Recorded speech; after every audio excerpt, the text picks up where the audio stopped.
അടുത്തതായിട്ട് നമ്മൾ ചെയ്യാൻ പോകുന്ന സ്റ്റിച്ചാണ് long and short blanket stitch. ഇത് ഒരു ബ്ലാങ്കറ്റ് സ്റ്റിച്ചിൻ്റെ വേരിയേഷൻ സ്റ്റിച്ച് തന്നെയാണ്. ഇതിൽ 3 ലൈൻ വരച്ചിട്ടാണ് നമ്മൾ സ്റ്റിച്ച് ചെയ്യുന്നത്. ഇത് ഫില്ലിംഗ് സ്റ്റിച്ചായിട്ട് നമ്മൾ ഉപയോഗിക്കാറുണ്ട്. പൂക്കൾക്കും ഇലകൾക്കും ഒക്കെ ഈ സ്റ്റിച്ച് കൊടുക്കാറുണ്ട്.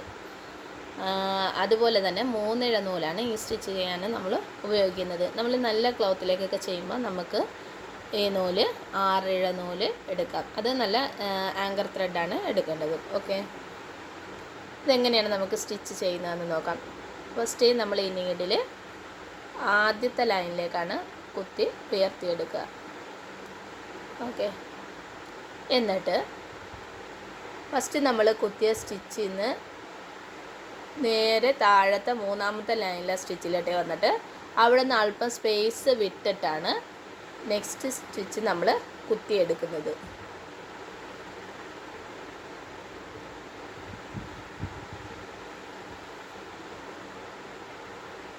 ഓക്കെ, ഇപ്പം നമ്മുടെ ഫസ്റ്റ് ബ്ലാങ്കറ്റ് സ്റ്റിച്ച് കിട്ടി. ഇനി നമ്മൾ ചെയ്യാൻ പോകുന്നത് ഇത് ലോങ് ബ്ലാങ്കറ്റ് സ്റ്റിച്ചാണ്. ഇനി നമ്മൾ ചെയ്യാൻ പോകുന്നത് ഷോർട്ട് ബ്ലാങ്കറ്റ് സ്റ്റിച്ചാണ്. അതിന് വേണ്ടി നമ്മൾ ഇതേ ഡിസ്റ്റൻസ് ഇട്ടിട്ട് അടുത്ത സ്റ്റിച്ച് നമ്മൾ 2ാമത്തെ ലൈനിൽ നിന്നാണ് കുത്തി എടുക്കുന്നത്. 2ാമത്തെ ലൈനിൽ നിന്ന് കുത്തി 1ാമത്തെ ലൈനിലേക്ക് എടുക്കുക.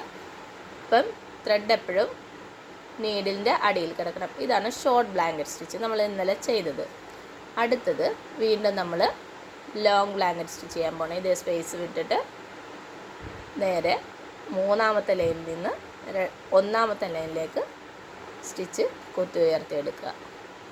കണ്ടോ, ഇങ്ങനെയാണ് long and short blanket stitch നമ്മൾ ചെയ്യുന്നത്. ഇത് ബ്ലാങ്കറ്റുകൾക്ക് ചെയ്യുമ്പോൾ നമ്മൾ ഡിസ്റ്റൻസ് ഇട്ട് ചെയ്യാം. നമ്മൾ ഫ്ലവറിലേക്കും ലീഫിലേക്കും ഒക്കെ ചെയ്യുമ്പം ഈ സ്റ്റിച്ചുകൾ ഈ ഡിസ്റ്റൻസ് അല്പം കുറച്ച് വേണം ചെയ്യാൻ. മിസ് കാണിച്ചു തരാം എങ്ങനെയെന്ന്. ഇനിയിപ്പോൾ നമ്മൾ ലോങ് കഴിഞ്ഞ് ഷോർട്ട് ബ്ലാങ്കറ്റ് സ്റ്റിച്ച് എടുക്കുകയാണ്. ഓക്കെ, ഫ്ലവറിലും ലീഫിലും ഒക്കെ ചെയ്യുമ്പം സ്റ്റിച്ചുകൾ അടുപ്പിച്ച് കൊടുക്കുക നമ്മൾ. കണ്ടോ,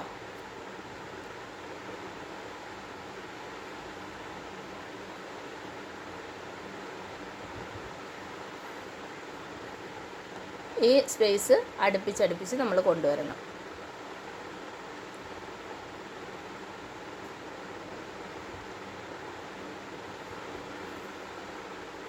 ഉണ്ടോ, ഇങ്ങനെ നമുക്ക് അടുപ്പിച്ച് കൊണ്ടുവന്ന് ഈ സ്റ്റിച്ച് ഫില്ലിംഗ് സ്റ്റിച്ചാക്കി എടുക്കാൻ പറ്റും. ഓക്കെ, മനസ്സിലായല്ലോ. അവസാനം നമ്മൾ സ്റ്റിച്ച് ചെയ്ത് കഴിയുമ്പോൾ ഈ ലാസ്റ്റത്തെ ബ്ലാങ്കറ്റ് സ്റ്റിച്ചിൻ്റെ വെളിയിലേക്ക് ഇറക്കിയിട്ട് നമ്മൾ ത്രെഡ് കെട്ടിടുക. ഓക്കെ.